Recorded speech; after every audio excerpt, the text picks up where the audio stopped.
আদেশ। আল্লাহ তাআলা বলেন, ওয়া ইযা হাকামতুম বাইনান নাসি আন তাহকুমু বিল্লাহ, তোমরা যখন মানুষের মধ্যে বিচার আচার করবা, ন্যায় বিচার করবা, তাহলে 1 নাম্বার আমানত হকদারের কাছে ফিরাইয়া দেওয়ার নির্দেশ আল্লাহ তাআলা দিলেন, তার মানে আমানতদার হওয়ার নির্দেশ দিলেন। 2 নাম্বার ন্যায়পরায়ণ হওয়ার নির্দেশ আল্লাহ তাআলা দিলেন। প্রথম বিষয় আমানত, আমানতদারিতা এটা হলো মুমিনের ভূষণ। কারণ একটা মানুষ যদি খেয়ানতকারী হয় তাহলে সে মুমিন হতে পারে না, আর যে মুমিন সে কখনো খেয়ানতকারী হতে পারে না। এই যে আমানতের খেয়ানত করা, এটা মুমিনের স্বভাব নয়, খাসলাত নয়, বরং আমানতের খেয়ানত করা এটা হলো মুনাফিকের খাসলাত। মুনাফিক জঘন্য এক জিনিস। যেই রোগের আলামত দেখা যায় ওই রোগের চিকিৎসা নেওয়া সহজ, কিন্তু যেই রোগের আলামত টের পাওয়া যায় না, দেখা মনে হয় সুস্থ, কিন্তু ভেতরে ক্যান্সার এসব খেয়া দিচ্ছে, কোনো আলামত নাই। একেবারে জীবনের শেষ সময় লাস্ট স্টেজে গিয়ে টের পাওয়া যায় লোকটা অসুস্থ হয়েছে, কিন্তু এর আগে 3 বছর ধরে ক্যান্সার ভিতরে খেয়া দিচ্ছে। সে তো সুস্থ, ট্রিটমেন্ট করবে না, এটা তার জীবন নাশের কারণ হয়ে যেতে পারে। মুনাফিকের অবস্থা ওই রকম। কারণ মুনাফিক সে তার কুফরিকে গোপন রেখে ঈমানকে প্রকাশ করে। এই জন্য মুনাফিকের ব্যাপারে আল্লাহ তাআলা বলেন, ইন্নাল মুনাফিকিনা ফিদ দারকিল আসফালি মিনান নার ওয়া লান তাজিদা লাহুম নাসীরা। মুনাফিকের স্থান হবে জাহান্নামের একেবারে তলদেশে, তার জন্য কোনো সাহায্যকারী নেই। বাস্তবতা হলো মুনাফিকের যে আলামত গুলো, এগুলো আমাদের অনেকের মধ্যে আছে, একটা নয়, অনেকের মধ্যে সবগুলো আছে। মুনাফিকের আলামত গুলো আমাদের সকলের কম বেশি জানা আছে। এরপরেও আবার একটু আমরা স্মরণ করি, আলোচনা করি। মুনাফিকের 1 নাম্বার আলামত, নবীজি বলেন, ইযা হাদ্দাসা কাযাবা, মুনাফিক যখন কথা বলে মিথ্যা কথা বলে। ইযা ওয়াআদা আখলাফা, ওয়াদা করলে ওয়াদা খেলাফ করে। ইযা তুমিনা খানা, আমানতের খেয়ানত করে। মুনাফিকের আরেকটা আলামত, ওয়া ইযা তাখাসামা ফাজারা, মুনাফিকের সাথে যদি কারো একটু ঝগড়া লাগে সে মন্দ বকাঝকা করে। এই যে 4টা আলামত, আপনাদের সমাজের অবস্থা জানি না, আমাদের সমাজে জানাশোনা অনেক মানুষ আছে, হাজী সাহেব নামাজ কালাম পড়ে, সব ঠিক আছে, আবার এই 4টা জিনিস তার মধ্যে পাওয়া যায়। আছে নাকি এরকম? আছে না? এই 4 আলামতই তার মধ্যে আছে।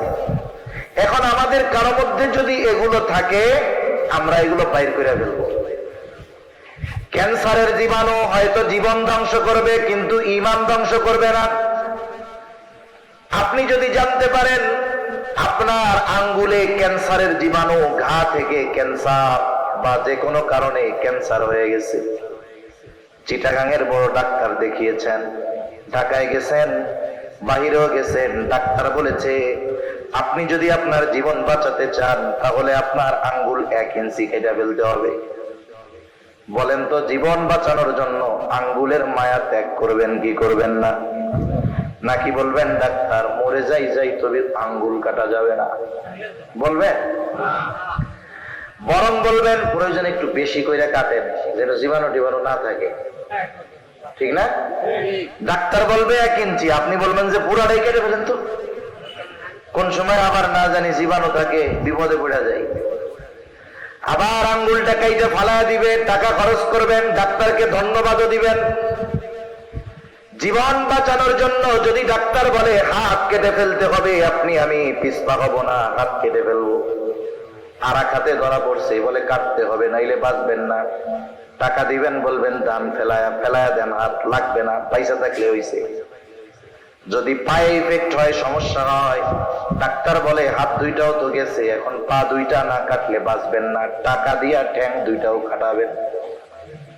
তাহলে বোঝা গেল ক্যান্সারের জীবাণু এটা অঙ্গহানির কারণ হতে পারে, জীবন ধ্বংসের কারণ হতে পারে, কিন্তু এটা ঈমান ধ্বংসের কারণ নয়। কিন্তু মুনাফিকের আলামত গুলো এমন ভাইরাস, এমন জীবাণু, এটা যদি আমাদের মধ্যে বিস্তার লাভ করতে পারে, ওটা ঈমানকে ধ্বংস করে দিতে পারে। এজন্য এগুলো যদি আমাদের মধ্যে থাকে আমরা বাইর করে ফেলবো ইনশাআল্লাহ। যেরকম ইনশাআল্লাহ, অরিজিনাল ইনশাআল্লাহ কইছেন তো আল্লাহ। ইনশাআল্লাহ কিন্তু নার বদলে ব্যবহার হয়, জানেন? মানে একটা জিনিস, একজন আপনাকে একটা কাজের কথা বলছে যে ভাই আপনার সাথে আমার এত ভালো সম্পর্ক, এই কাজটা আমারে কইরা দেন। এখন মুখের উপরে আপনি না বলবেন, যদি বলেন না আমি পারবো না, তাহলে এত মধুর সম্পর্ক, সে বেটা মনে কষ্ট পাবে না? দেখুন চিন্তা করে, না কই কেমনে, কই ইনশাআল্লাহ, কি বলে? তার মানে ওইটা করবে না, না বলতে পারে না, নার বদলে ব্যবহার করে ইনশাআল্লাহ। এই যে আমাদের যে পরিভাষাগুলো, ইসলামিক পরিভাষাগুলো, এগুলোর ব্যবহার যথাযথভাবে যথাস্থানে করার দরকার ছিল। তাবলীগের লোক আসছে, একজনের তাশকিল করতেছে, ছাড়েই না, আর একজন পাশে থেকে কয় ইনশাআল্লাহ না পাওয়া পর্যন্ত ছাড়বে না। এইবার তাশকিল করতেছে যে এক চিল্লায় চলো, ও বলে বাঁচার তো আর উপায় নাই, জামু তো নাই, ইনশাআল্লাহ জামু নাই, ঠিক আছে ছেড়ে দিচ্ছে। তাহলে আমরা এই শব্দকে যথাযথ স্থানে ব্যবহার না করলে শব্দের ওজন নষ্ট হয়ে যায়। এজন্য ইনশাআল্লাহ দৃঢ় প্রত্যয়ের সাথে বলতে হবে, আল্লাহর উপরে ছেড়ে দিলে হবে না, তো আমাদের চেষ্টা করতে হবে, তৌফিক দিবেন কে? আল্লাহ। তাহলে এই মুনাফিকের আলামত গুলার মধ্যে একটা আলামত হলো ইদা তুমিনা খানা, আমানতের খেয়ানত করা। অথচ আমানতদারিতা এমন একটা গুণ, এমন একটা বিষয়, এটা সাধারণ কোনো আমল নয়। কিছু আমল আছে করলে সওয়াব, না করলে গুনাহ নাই। আবার কিছু আমল আছে করলো না, এই কারণে তার শাস্তি হবে। কিন্তু আমানতদারিতার গুণ এমন এক গুণ, এটার মধ্যে যদি কারো ত্রুটি থেকে যায়, অপূর্ণতা থেকে যায়, তার ঈমানের মধ্যে ত্রুটি থেকে যায়। এজন্য রাসূলুল্লাহ সাল্লাল্লাহু আলাইহি ওয়াসাল্লাম বলেন, লা ঈমানা লিমান লা আমানাতা লাহ। যার মধ্যে আমানতদারিতা নাই তার ঈমান নাই। এই জন্য আমানতদারিতা গুরুত্বপূর্ণ একটা গুণ, আমাদের প্রত্যেকের অর্জন করা দরকার। আমার আপনার নবী ছিলেন সর্বোচ্চ আমানতদার নবী। এই আমানতদারিতার গুণ উনি নবুয়তির আগ পরে পেয়েছেন এমনটা নয়। আমানতদারিতার গুণ আমার আপনার নবী নবুয়তির বহু আগে অর্জন করেছে। রাসূলুল্লাহ সাল্লাল্লাহু আলাইহি ওয়াসাল্লামের উপাধি কাফেররা দিয়েছিল আল আমিন, বিশ্বস্ত, আমানতদার, আস-সাদিক, সত্যবাদ। কেমন আমানতদার ছিলেন আমার আপনার নবী? অনেক অমুসলিম ঐতিহাসিকেরা আমার আপনার নবীকে নিয়ে সিরাত লিখেছে, নবীর জীবনে লেখছে। একজন ঐতিহাসিক, ইংরেজ ঐতিহাসিক, ইংরেজ শাসন আমলে বাংলাদেশে আসছে, মানে উপমহাদেশে সে আগমন করেছে। সে দেখতে পাইল উপমহাদেশে মুসলমানেরা তাদের আদর্শের উপরে অটল, বিশেষ করে উলামায়ে কেরাম আদর্শের উপরে অটল। অপর দিক দিয়ে অন্য ধর্মের যারা আছে তারা ইংরেজদের তোষামোদী করে বিভিন্ন এলাকার বড় বড় জায়গিরদার, জমিদার হয়ে যাইতেছে। এই জন্য উপমহাদেশের বিভিন্ন জায়গায় দেখবেন মুসলমান জমিদার কম, অন্য ধর্মের জমিদার বেশি। কোন ধর্মের বুঝছেন তো? এরা জমিদারি পাইছে কেমনে? ইংরেজদের তেল মাইরা। বিশ্বকবি কেমনে হইছে? পাম মাইরা আর তেল মাইরা।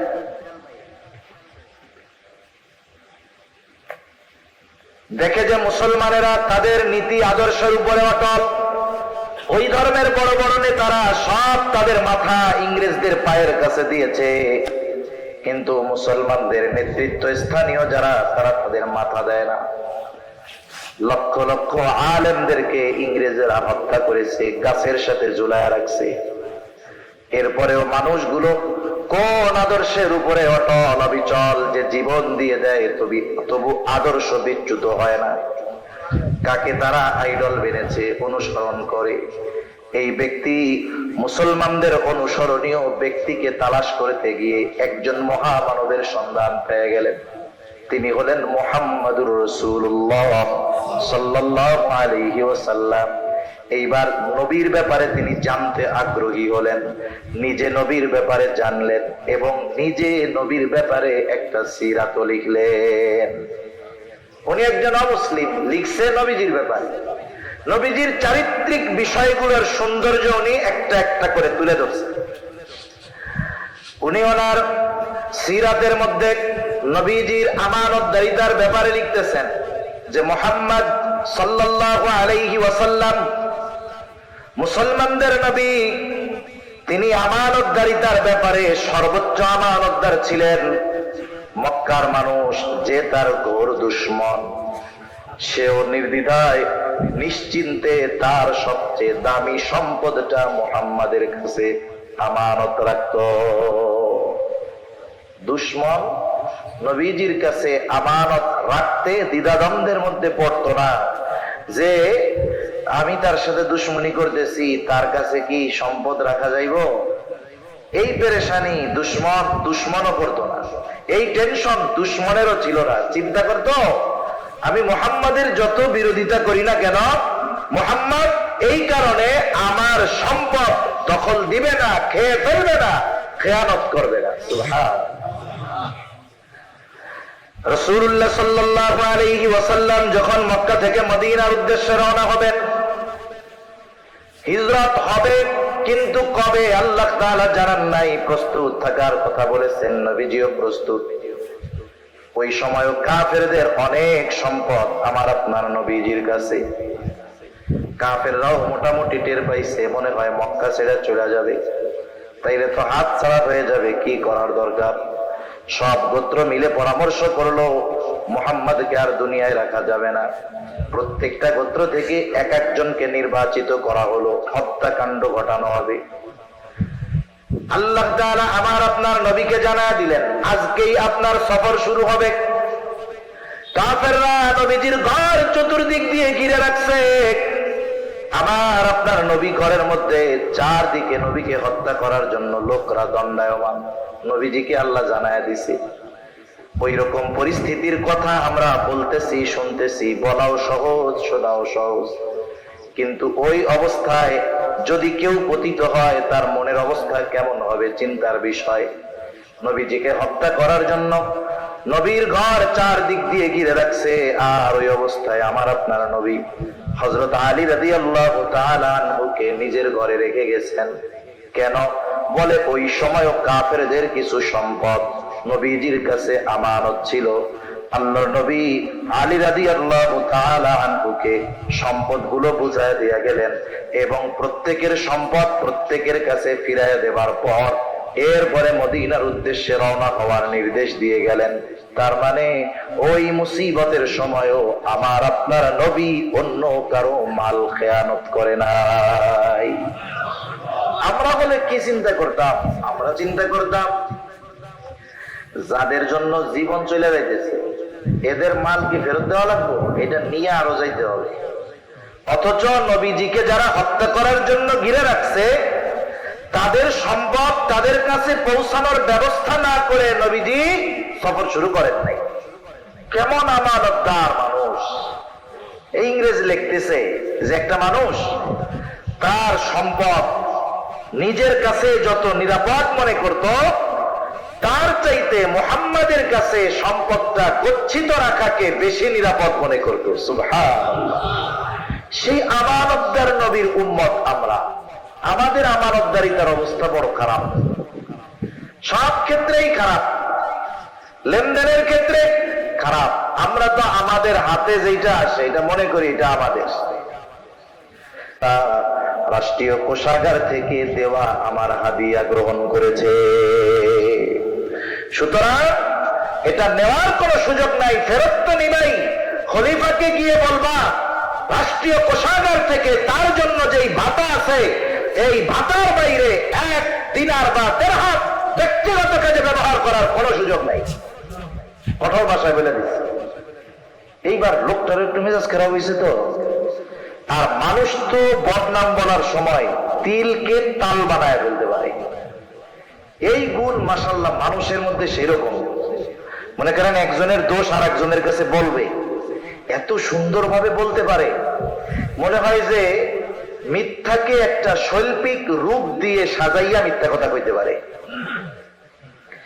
ও গিয়ে সুন্দর মতো এই বিষয়টাকে খুব আকারে খলিফার সামনে বলছে। কত বড় সাহস দেখছেন, আপনার হাদিয়া তো নেয় নাই, বরং এইভাবে বলছে যে আপনি খেয়ানত করতেছেন।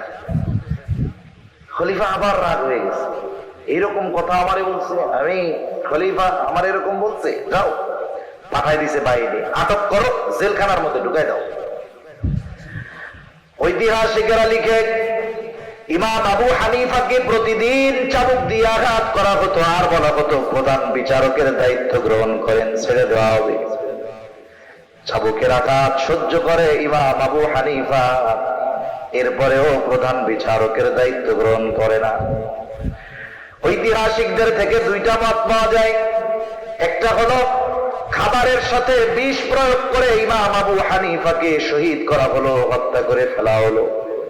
আর এক বর্ণনা, তিনি প্রচন্ড রকমের অসুস্থ হয়ে গেলেন, ওনাকে বাড়িতে পাঠিয়ে দেওয়া হলো, তবে গৃহবন্দী করে ফেলা হলো, নজরদারিতে রাখা হলো। ওনার শাগরেদেরা জিজ্ঞাসা করে, ওস্তাদ আপনাকে যেই দায়িত্ব নেওয়ার জন্য এত জুলুম করা হলো, সেই দায়িত্ব নেওয়ার যত যোগ্যতা দরকার যদি পৃথিবীতে একজনের মধ্যে থাকে সেই ব্যক্তি হলেন আপনি। এরপরেও জুলুম সহ্য করলেন, এরপরেও দায়িত্ব কেন গ্রহণ করলেন না? ইমাম আবু হানিফা বলেন, আমি যেই দায়িত্ব নিব না সেটার ব্যাপারে আল্লাহ আমাকে জিজ্ঞাসা করবে না, কিন্তু বিচারকের দায়িত্ব গ্রহণ করবার পর আমার যদি এই দায়িত্বের কোনো ত্রুটি বিচ্যুতি হয়ে যাইত, খেয়ানত হয়ে যাইত, কিয়ামতের দিন আল্লাহ তাআলার সামনে আমাকে খেয়ানতের বোঝা নিয়ে দাঁড়ানো লাগতো। আবু দাউদের হাদিস, নবীজি বলেন, তোমাদের কাউকে যদি কোনো রাষ্ট্রীয় দায়িত্ব দেওয়া হয়, সে যদি ওই দায়িত্ব পালনে সুচ পরিমাণ খেয়ানত করে, সুচ পরিমাণ, একটা সুচ আর কয় টাকা, 1 টাকাও হবে না, 2 টাকাও হবে না। নবীজি বলেন, ওই সুচ পরিমাণ খেয়ানত যদি কেউ করে, কিয়ামতের দিন ওই ব্যক্তি খেয়ানতের বোঝা নিয়ে আল্লাহর সামনে হাজির হবে। এজন্য চিন্তা করার দরকার, একটা ব্যক্তির দায়িত্ব যত বড়, দায়িত্বের অবস্থানের কারণে খেয়ানতটা তত বড় হয়ে যায়। পদের কারণে খেয়ানত বড় হয়ে যায়, জিনিস এক, কিন্তু দায়িত্বের কারণে ক্ষতিটা বড় হয়। যদি মেম্বার খেয়ানত করে, তার খেয়ানতের এরিয়া হলো তার ওয়ার্ড, ঠিক কিনা বলেন? ওয়ার্ডের মেম্বার, সে চুরি করলে তো এই ওয়ার্ডেরই গম চুরি করতে পারবে, আর জনের ওয়ার্ডেরটা পারবো? পারবে না। চেয়ারম্যান পারবে তার ইউনিয়নেরটা। এখন এক ওয়ার্ডে 50 জনের গম আসছে, বন্টন হয় নাই, এক জায়গায় রাখা। এখন মেম্বার যদি একটা গম চুরি করে, বন্টন তো হয় নাই, বলেন তো কয়জনের সাথে খেয়ানত হবে? 50 জনের সাথে, কারণ সবার হক আছে, এখনো তো বন্টন হয় নাই। এখন ইউনিয়ন পরিষদে গম আসছে, ওই জায়গায় আসছে 1000 মানুষের, চেয়ারম্যান সাহেব একটা গম চুরি করছে, কথার কথা, বলেন তো খেয়ানত হবে কয়জনের? এমপি সাহেবের কাছে আসছে ওই আসনের মনে করেন 1 লক্ষ মানুষের গম, কথার কথা, উনি একটা গম চুরি করছে, কতজনের সাথে খেয়ানত হবে? মনে করেন রাষ্ট্রীয় কোষাগার থেকে যদি কেউ 1 টাকা বা একটা গম চুরি করে, তাহলে ওই রাষ্ট্রের সব মানুষের সাথে খেয়ানত করা হবে। গম একটাই আছে, দায়িত্বের চেয়ার পরিবর্তনের সাথে সাথে এক গমের খেয়ানতের পরিধি কত বড় হয়ে গেছে। এজন্য যার দায়িত্ব যত বড়, তার খেয়ানতের বস্তু ছোট হতে পারে, কিন্তু দায়িত্বের পরিধি বড় হওয়ার কারণে খেয়ানতটা বড় হয়ে যায়। এজন্য যে কোনো দায়িত্ব নেওয়ার আগে আমাদের ভাবা দরকার, আমরা তো দায়িত্বের প্রতিযোগিতা করি, কিন্তু বাস্তবতা হলো দায়িত্ব যে কত বড় আমানত, এটা যদি আমরা অনুধাবন করতে পারতাম তাহলে বিশেষ করে হক সম্পৃক্ত দায়িত্বগুলো সহজে আমরা কেউ নিতে চাইতাম না। সেজন্য দায়িত্ব আমানত, সময়টা আমানত। আমি আপনি এক জায়গায় কাজ করি, চাকরি করি, চুক্তিবদ্ধ আছি, 8 ঘন্টা ডিউটি করতে হবে। এই 8 ঘন্টা সময় এটা কিন্তু ওই ব্যক্তির, আমার না, এটা আমার কাছে আমানত। আমি যদি তার অনুমতি ব্যতীত এই সময়গুলো নিজের কাজে ব্যবহার করি তাহলে সময়ের খেয়ানত হয়ে যাবে।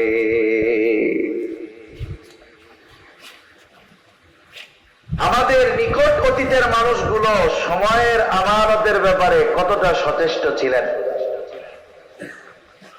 মাজহার নানুতুবি রহমাতুল্লাহ আলাইহি, মাজাহিরুল উলুম সাহারানপুর মাদ্রাসা, যার নামে হযরত মাদ্রাসায় পড়াইতেন, সবাই হিসাব করে টাকা নিতেন, ক্লাস করাইতেন, সময় হিসাব করে ওজিফা নিতেন। ওনার ব্যাপারে লেখা হয়েছে, উনি একদিন অফিসে গেছেন, অফিসে গিয়ে ওনারে ওজিফা দেওয়া হয়েছে। ওই মাসে একদিন ক্লাসের সময় উনি ওনার ব্যক্তিগত কাজে ব্যবহার করেছেন কিছু সময়। হিসাব করে ওই পরিমাণ সময়ের বিপরীতে যতটুকু অর্থ হয় ফেরত দিয়ে দিয়েছেন। জিজ্ঞাসা করে, হযরত এটা কি বেশি গেছে নাকি? তিনি বললেন, না, এটা আমার কাছে বেশি এসেছে এমনটা নয়, বরং এই মাসের অমুক দিন অমুক সময় এই কয় মিনিট আমি আমার নিজের কাজে ব্যয় করেছিলাম, যেটার বিপরীতে যেই অর্থ আমার জন্য নেওয়া উচিত হবে না, সেই জন্য সেটা ফেরত দিয়ে দিলাম। নিকট অতীতের মানুষ, এই বিষয়গুলো আমাদের কাছে কল্পনার মতো মনে হয়। এজন্য কেউ যদি সময়ের ব্যাপারে তার চুক্তি থাকে, চাকরি বাকরি, যে কোনো মাদ্রাসা, স্কুল, যে কোনো জায়গায় হইতে পারে, আমার আপনার দ্বারা যেন সময়ের খেয়ানত না হয়। আমার কর্মস্থলের আসবাব যদি ব্যক্তিগত কাজে ব্যবহারের অনুমতি না থাকে, খাতা হোক, কলম হোক, টেলিফোন হোক, মোবাইল হোক, এটা ব্যক্তিগত কাজে ব্যবহার করলে খেয়ানত হবে। যদি অনুমতি থাকে তাহলে ভিন্ন কথা। অফিসের আসবাব আমানত, সম্পদ আমানত, আমার জান আমানত, মাল আমানত, সন্তান আমানত, অঙ্গ প্রত্যঙ্গ আমানত। এগুলোর খেয়ানত হয় গুনাহ করার মাধ্যমে। আল্লাহ তাআলা বলেন, ইয়ালামু খাইনাতাল আ'য়ুনি ওয়া মা তুখফিস সুদূর। চোখের কি খেয়ানত আমরা করি আল্লাহ তাআলা সেটা জানেন, অন্তরের কি খেয়ানত করি আল্লাহ তাআলা তাও জানেন। সুবহানাল্লাহ। তাহলে অঙ্গ প্রত্যঙ্গ দিয়ে যদি গুনাহ করি তাহলে অঙ্গ প্রত্যঙ্গের খেয়ানত হয়। সাথে সাথে শরীয়তের সকল বিধিবিধান আমানত। আল্লাহ তাআলা কোরআনুল কারীমের মধ্যে বলেন, ইন্না আরাদনাল আমানাতা আলাস সামাওয়াতি ওয়াল আরদি ওয়াল জিবাল ফাআবাইনা আন ইয়াহমিলনাহা ওয়া আশফাকনা মিনহা ওয়া হামালাহাল ইনসান। আল্লাহ তাআলা বলেন, আমি এই আমানত আসমানের কাছে, জমিনের কাছে, পাহাড়ের কাছে পেশ করলাম। তারা এটা বহন করলো না, তারা প্রচন্ড ভীত সন্ত্রস্ত হয়ে গেল, প্রচন্ড ভয়ে বিনয়ে তারা হয়ে গেল, ভীত সন্ত্রস্ত হয়ে গেল। ওয়া হামালাহাল ইনসান, মানুষ এই আমানত বহন করলো। কি সেই আমানত? মুফাসসিরিনে কেরাম বলেন সেই আমানত হলো কোরআন, কেউ বলেন শরীয়তের বিধিবিধান, একই কথা। এই জন্য আল্লাহ তাআলার পক্ষ থেকে ইসলামে যত বিধি নিষেধ আছে সকল করণীয় বর্জনীয় বিষয়গুলো আমাদের কাছে আমানত। করণীয় বিষয় আমানত, বর্জনীয় বিষয় আমানত। করণীয় বিষয়টা কেমন? মুফতি রফি উসমানী রহমাতুল্লাহ আলাইহি এ ব্যাপারে ওনার সুন্দর বয়ান আছে। উনি লিখছেন যে আল্লাহ তাআলা আদেশ দিচ্ছেন, নামাজের আদেশ কার পক্ষ থেকে? আল্লাহর পক্ষ থেকে। এখন নামাজ পড়তে হবে, এই আদেশ আল্লাহ দিয়েছেন। এখন একজন ব্যক্তি নামাজ পড়লো না, প্রথমত আদেশ অমান্য করলো কার? আল্লাহ। এই যে আদেশটা আমানত ছিল, আদেশ পালন না করার কারণে প্রথমত সে খেয়ানতকারী। 2 নম্বর, এই আদেশ পালন না করার কারণে মানে নামাজ না পড়ার কারণে একটা শাস্তি আছে না তার, এটা তো তার জন্য আছেই। সাথে সাথে আদেশ অমান্য করার জন্য সে খেয়ানতকারী। আবার নিষেধের বিষয়গুলো এরকম, সুদ খায়ও না, এখন সে সুদ খায়, তাহলে নিষেধ অমান্য করলো। এই নিষেধটা আমানত ছিল তার কাছে, সে অমান্য করেছে, তার মানে প্রথমে খেয়ানতকারী, এরপরে যেই পাপটা করছে পাপের জন্য আলাদা যেই গুনাহ আছে সেটা তার আমলনামায় যোগ হতে থাকবে। এজন্য শরীয়তের বিধিবিধানগুলো মেনে চলবো, নাইলে আমাদেরকে 1 নম্বরে খেয়ানতকারী হওয়া লাগবে। এই বিষয়গুলো যদি আমরা সামনে রেখে আগামীর পথ চলতে পারি, তাহলে আশা করা যায় আমানতদার মুমিন হওয়া যাবে। আল্লাহ তৌফিক দান করেন। তাহলে আল্লাহ তাআলা এই আয়াতের মধ্যে আমাদেরকে 2টা নির্দেশ দিয়েছিলেন। কয়টা? জোরে বলেন না, কয়টা? 2টা, আর বেশি সময় কষ্ট দিব না। দ্বিতীয় আদেশ আল্লাহ তাআলা বলেন, وَإِذَا حَكَمْتُمْ بَيْنَ النَّاسِ أَن تَحْكُمُوا بِالْعَدْلِ, মানুষের মধ্যে যখন বিচার আচার করবা, ন্যায় বিচার করবা। আমরা শুধু চিন্তা করি যে সুপ্রিম কোর্টের যিনি বিচারক উনি শুধু বিচার করবে, উনি তো বিচারক। জজ কোর্টের বিচারক উনি বিচার করবে না, না। 2 ভাইয়ের মধ্যে দ্বন্দ্ব লাগছে, আপনাকে তারা মানছে যে আপনি আমাদের বিষয়টা ফয়সালা করে দেন, এখন আপনি তাদের মধ্যে বিচারক না। দেখা গেল এই 2 জনের একজন আপনার বন্ধু, আপনি বলেন বন্ধু চিন্তা করিস না, এরকম আল্লাহর বান্দা আছে না সমাজে? আমার তো মনে হয় বিগত দীর্ঘকাল ব্যাপী ন্যায় বিচার কি এদেশের মানুষ চোখে দেখে নাই, বরং এমনও হয়েছে জুলুম করা হয়েছে। জুলুম কেমন? মা মেয়েকে ধর্ষণ করা হয়েছে, মাথা নেড়া করে দেওয়া হয়েছে। মা মেয়ের বিচার চাওয়ার জন্য গেছে, মামলা করবে, যারা মামলা নিবে বলতেছে বাইসা আছো আলহামদুলিল্লাহ কও, বিচার দিয়া মইরো না। চিন্তা করছেন? আবার একজনকে কোর্টে তোলা হয়েছে, রাসূলুল্লাহ সাল্লাল্লাহু আলাইহি ওয়াসাল্লাম বিচারকদেরকে বলেছেন যারা বিচারক অবশ্যই তাদেরকে বাদী এবং বিবাদী উভয়ের কথা সমগুরুত্ব সহকারে শুনতে হবে। দেখা গেছে বাদী রাষ্ট্রপক্ষ আর বিবাদী মামলা হয়েছে হুজুরের বিরুদ্ধে, এক হুজুরের ব্যাপারে মামলা দিছে, হুজুরকে কথা বলারই কোনো টাইম নেই, হয় কি হয় না বলেন?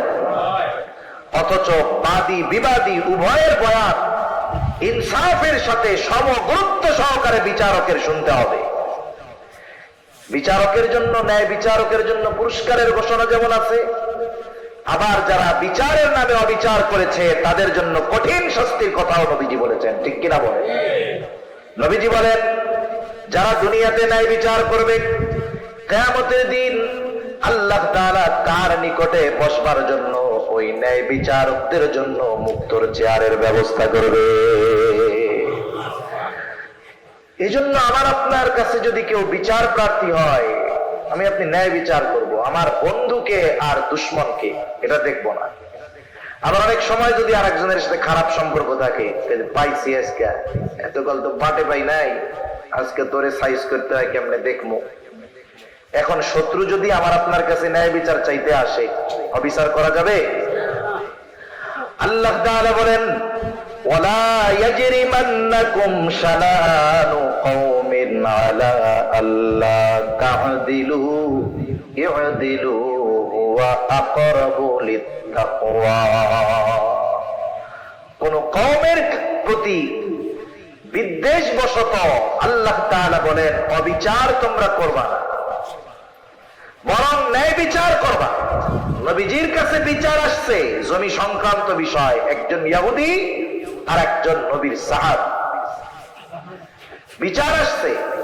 স্বাভাবিক দুনিয়ার বিচার হবে এভিডেন্সের উপরে, দলিলের উপরে। সর্বশেষ ইহুদিকে বলা হলো তুমি কসম করো, কারণ কসম যে করবে, ইহুদি কসম করলে রায় ইহুদির পক্ষে চলে যাবে। এখন ওই সাহাবী বলছে, ইয়া রাসূলুল্লাহ, তো কসম করে বসবে, কারণ কসমের তো ওজন ওর কাছে নাই। চিন্তা করেন, এটা একটা চিন্তার বিষয়। কিন্তু একটা সময় বিচারক বিচারের ক্ষেত্রে সব এভিডেন্স সব আছে, লাস্টে দেখা যায় দুইজনই মালিক হয়ে যায়। অবস্থা এরকম। রায় কার পক্ষে যাবে? যে একজনকে বলা হচ্ছে যে তুমি কসম করো, কসমের উপরে ভিত্তি করে বিচারক রায় দিয়ে দিতেন। তার মানে কসমের কত ওজন ছিল, বুঝেন নাই? কসমের কত ওজন ছিল, যে কসম আল্লাহর নামে কসম করবে, এর উপরে নির্ভর করে রায় দেওয়া হবে। আর জামানা কি এখন জানেন? এখন সত্য কথা না, মিথ্যা কথার আগে 14টা কসম খায়। কসমের যে ওজন, এটা আমরা নষ্ট করে ফেলছি। এখন ইয়াহুদি কসম করে বসছে, রায় তার পক্ষে গেছে। এই ব্যাপারে আল্লাহ তাআলা ওহী নাজিল করছেন যে এরা তো একেবারে স্বল্প কিছুর বিনিময়ে আল্লাহর নামে কসম করে।